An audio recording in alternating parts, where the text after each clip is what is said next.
So this allows for the development of kind of a middle class in the Philippines.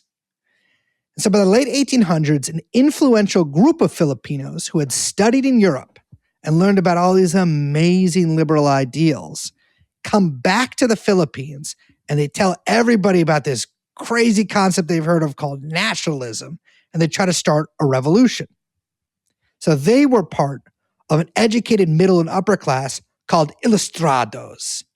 The most famous of these men, organized into what was called the propaganda movement, was Jose Rizal, a novelist, thinker, and reputed great romantic whose family actually leased farmland from a Dominican hacienda.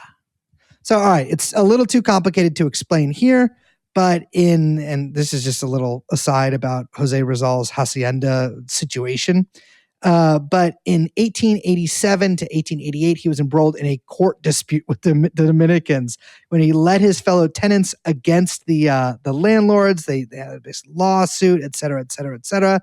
They won a case, but the Dominicans won the appeal of that case.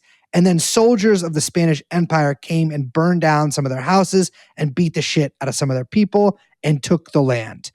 This is a process that has essentially been going on since the beginning of Spanish colonization in the Philippines, continuing to the present day by one perpetrator or another. That's called land grabbing. Like, this is something that I guess we don't really have to think about maybe so much in the U.S. Obviously, there is a great devotion to private property here.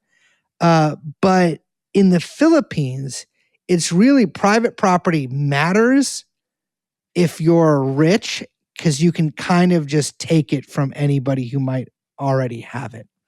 And this is a theme that comes up a lot. So Jose Rizal, in his activism, sounds so corny to call it that, but in his agitation for independence from the Spanish Empire, calls for an end of the polo and the vandala systems. Again, that's the system of forced labor and really heavy taxation in kind.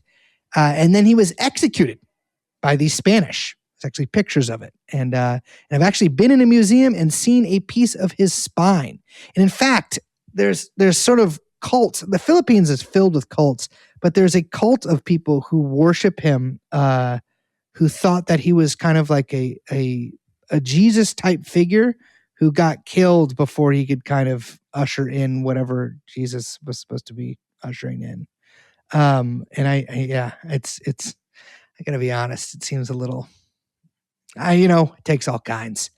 They're always getting them right before they usher it in. I know. Get him after he ushers it in. Yeah, just let him usher.